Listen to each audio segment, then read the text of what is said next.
Happy New Year sa ating lahat. So ito yung first video natin sa pag-upload natin ng video natin sa 2026.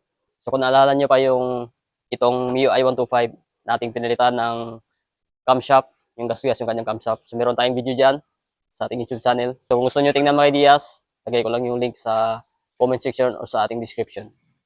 So bali dito mga ideas, sinabi ko lang sa video natin na sobrang taas na kanyang minor at parang palyado siya. At delay yung pagbaba ng kanyang minor. Pag ipitin natin yung dito sa acceleration niya, pag piniga natin siya, at pag ibalik natin, delay yung kanyang pagbaba ng kanyang minor. So tumataas yung kanyang minor. I-check natin siya gamit itong motorcycle diagnostic tool na FX tool. Yan. So tingnan natin yung kanyang parameters kung pasok pa ba sa standard. At kapag ganitong sitwasyon mga ideas, ay check natin sa kanyang total body. Kapag tumataas yung minor, sa kanyang angle, sa kanyang TPS, i-check natin. Kasi may history ito na in-adjust na dapat na hindi adjust. So, yun yung in-adjust na. So, malalaman natin mamaya pag i-check natin ito, yung kanyang parameters sa kanyang mga sensor. Yan. So, mga ideas, umpisa na natin. Parinig ko muna sa inyo, makita ko na sobrang taas ng kanyang minor. Ayan. So, bali, goods na yung kanyang makina. At ang problema lang yung kanyang sa minor, sobrang taas at medyo palyado sa. So kaya ituturo ko sa inyo kung paano natin siya ayusin. Yan. Ito ginalaw na. So dapat kasi hindi ito dapat galawin. Bali ito lang yung stopper niya. Ito yung angle niya. So ito yung sa air and fuel mixture. Dito kick lang muna kasi mamaya ayusin pa natin. So wala sang starter. Susian. So baliktad yung kanyang on. Siguro yung pagkabit nila. Siguro sa next na lang yan. Baliktad yung susian.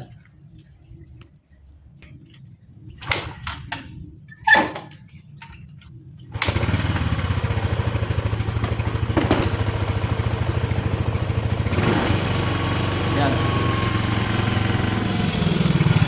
Matagal bumaba yung kanyang minor. Yan, papigayan natin. Yan. So delay. Yan, sobrang taas. Hindi na to pasok sa standard. Yan, sobrang taas. So dapat kasi ang ideal speed niyan nasa 1.6 plus minus. Ayan. So delay yung pagbaba ng kanyang minor. So kailangan natin itong i-check dito. Ayan. Ayan, pag nakabit na natin mga ideas, automatic mag-on na yan. Ayan. So dito tayo sa diagnostic. Ayan. Tapos okay. Okay natin. Punta tayo sa Yamaha. Tapos okay. So okay lang natin. Ayan. Naglo-loading pa siya. Mga ideas, okay natin. Tapos system. Hindi lang tayo sa quick test kasi medyo matagal siya. Ayan, dito tayo sa control unit. Okay. So may pagpilian yan dyan. Yan. So sa mga sasakyan dito kayo. Pero dito tayo sa engine control. Ayan.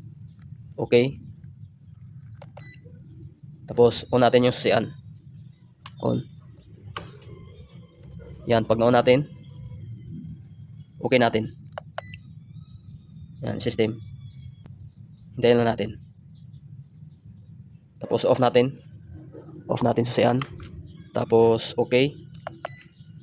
Tapos on naman natin. Yan, on. So yan. So i-read muna natin, baka meron siyang fault code. Okay natin. Okay. Ignition switch on. So okay na yan. Reading. No fault code. Ayan, wala siyang fault code. So balik tayo. So live stream tayo. Live stream. Live data stream tayo. Yan. So okay. Yan. Mariread na natin yung kanyang mga parameters dito. Sa battery. Yan. Yan. Sa mga sensor niya. Yan. Throttle position sensor angle. So yan yung angle. So dito ginalaw nila yung kanyang angle. Yan. Yan yung sa angle. Pagkatapos dito sa throttle position sensor. Ayan. So adjust natin may sa TPS niya. Yan. AFR. So para ma-read natin sa Medias, F1, i-on natin. Check natin lahat. Patapos done. Yan. Ito na yung kanyang parameter.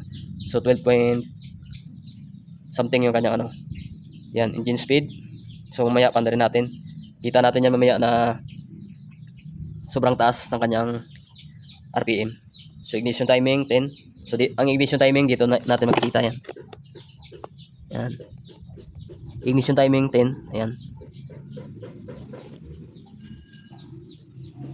Voltage, fuel trim. Ayan yung throttle position angle. So hindi na sa pasok sa standard mga ideas. Dapat kasi yung angle niya dito habang hindi pa siya nakapihit. Ayan, close. Dapat 0.0 yan dyan. So dito hindi na sa pasok sa standard. Pagkatapos yung throttle position sensor, voltage. So dito sa kanyang TPS. So hindi na sa pasok. Dapat kasi nasa 64, 66. Yan yung kanyang standard. Ayan, 69. Ayan. So hindi na ito goods. So yan yung i-adjust natin. Ito lang yung problema niya sa kanyang minor. So kaya tumataas yung minor, matagal bumaba, delay. So yung throttle position sensor angle, yan yung adjust natin. At yung kanyang TPS, voltage, yung TPS. So itong dalawa lang. So ito lang yung problema sa kanyang motor. Yan. Normal. So sobrang taas. Yan kung makikita nyo sa kanyang RPM. Yan. Hindi sa normal. Sobrang baba. Nagluloko. Yan. Pabigayin natin. Yan. So adjust natin mga ideas. So ito yung adjust natin. Yan. Luwagan natin yung nut nya. Patapos itong alin gamitin natin. Counterclockwise natin. Yan. Kita nyo dito. Yan. Ayan. Nagsisiro na siya. 0. So dapat ganyan sa 0.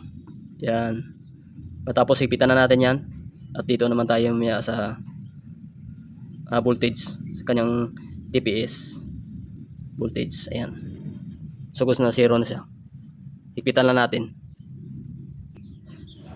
So try natin pandarin kung bumago na yung kanyang minor. So pandarin natin. Yan. So naandar natin mga ideas. Naging stable yung kanyang minor. So try nating i-accelerate. Bigayan natin. Kung hindi sa delay pagbaba ng kanyang minor. So yan, goods siya. Yan. So adjust na natin yung minor mamaya. Kasi dito medyo mababa lang siya. Natin. Yan. Engine speed sa 1213. So adjust lang natin ito mamaya dito. Yan. So pagpatasin natin, ano lang natin siya, counterclockwise. Yan.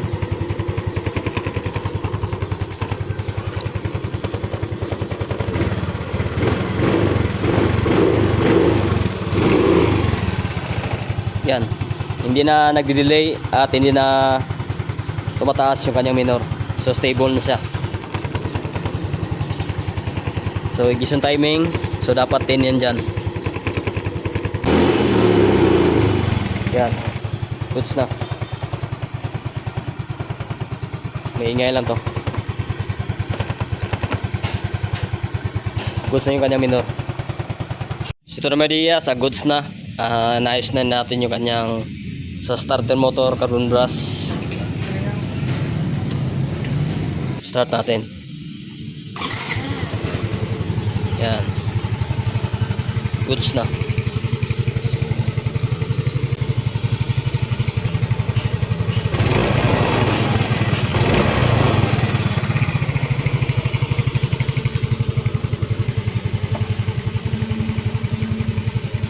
So goods nito kanyang MIUI.